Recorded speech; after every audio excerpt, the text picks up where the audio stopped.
नमस्कार, डॉक्टर राकेश कुमार शर्मा।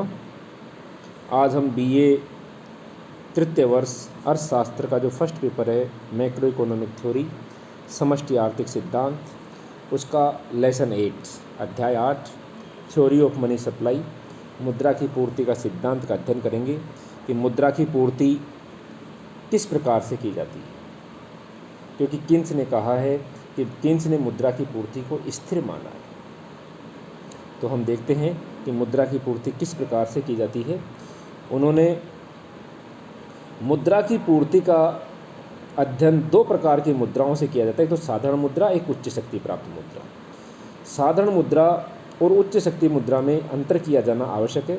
तो साधारण जो मुद्रा है वो है M1, M2, M3 और M4, और इसके पश्चात उच्च शक्ति प्राप्त मुद्रा लेंगे। तो साधारण मुद्रा में 4 भागों में बांटा गया है। M1 जिसमें जनता के पास करेंसी, व्यापारिक बैंकों की मांग जमाएं DD और भारतीय रिजर्व बैंक की अन्य जमाएं OD RBI को शामिल किया गया है। तो जो पहली मुद्रा की पूर्ति है M1, उसमें C + DD + OD RBI, ये इसका फॉर्मूला है। MC बराबर जनता के पास करेंसी, DD बराबर व्यापारिक बैंकों की मांग जमाएं और OD भारतीय रिजर्व बैंक के पास अन्य जमाओं को शामिल किया गया है। इसके पश्चात नंबर 2 M2 आता है। M2 में M1 प्लस पोस्ट ऑफिस बचत बैंकों की मांग जमाओं को शामिल किया गया है।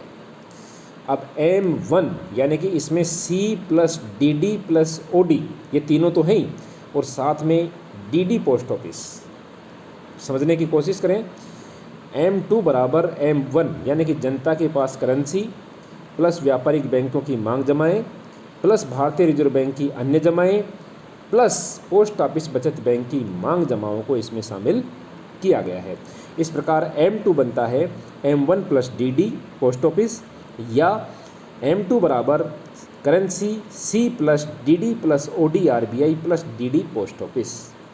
तो ये M2 जो दूसरी अवधारणा है मुद्रा की पूर्ति की, उसको शामिल किया गया है। इसके पश्चात M3 में M2 + TD टाइम डिपॉजिट सावधि जमाओं को शामिल किया गया है, व्यापारिक बैंकों की अवधि जमाएं। तो M अधिक व्यापक अवधारणा बन जाती है। इसको व्यापक मुद्रा के नाम से भी जाना जाता है और M1 को संकीर्ण मुद्रा के नाम से जाना जाता है।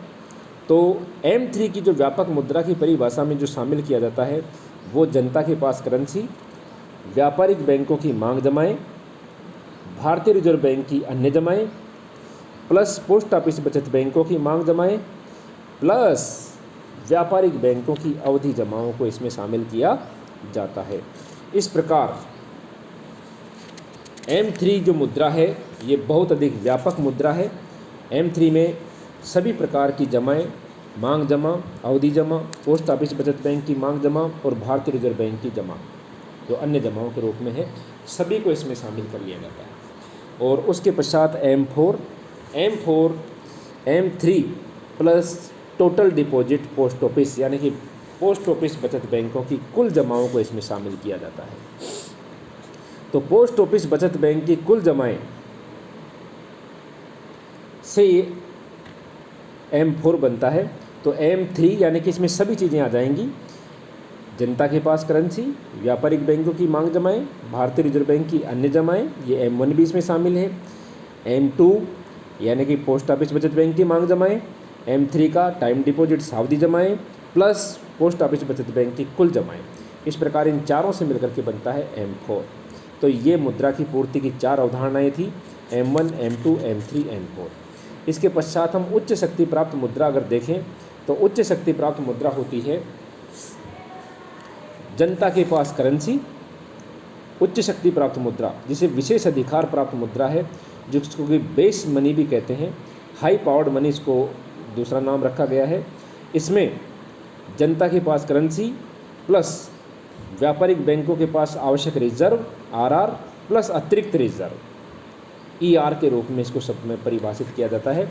तो जो उच्च शक्ति प्राप्त मुद्रा H है ये C + RR + ER इस रूप में मुद्रा की पूर्ति को परिभाषित किया गया है उच्च शक्ति प्राप्त मुद्रा के रूप में। और उच्च शक्ति प्राप्त मुद्रा की जो कुल पूर्ति होती है ये मुद्रा गुणांक गुणा उच्च शक्ति प्राप्त मुद्रा से प्राप्त राशि के योग के बराबर होती है। कीन्स ने कहा है कि मुद्रा की पूर्ति अल्पकाल में हमेशा स्थिर होती है, क्योंकि मुद्रा की पूर्ति सरकार और केंद्रीय बैंक के द्वारा की जाती है, और सरकार और केंद्रीय बैंक अल्पकाल में मुद्रा की पूर्ति को परिवर्तित नहीं कर सकते। इसलिए कीन्स ने मुद्रा की पूर्ति को अल्पकाल में स्थिर माना है।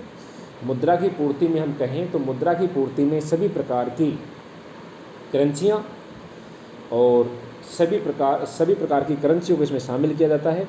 1 रुपये का नोट से लेकर के 2000 रुपये तक का नोट मुद्रा की पूर्ति में शामिल होता है।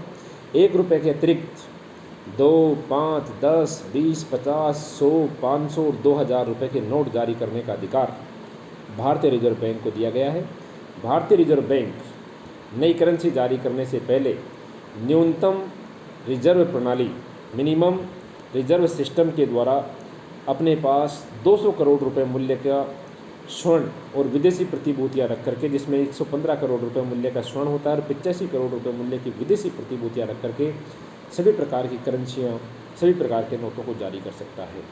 लेकिन उसको रिजर्व बैंक के पास सरकार को 200 करोड़ रुपए मूल्य का सोना और विदेशी प्रतिभूतियां रखनी ही होंगी, उससे पहले रिजर्व बैंक नोट जारी नहीं कर सकता।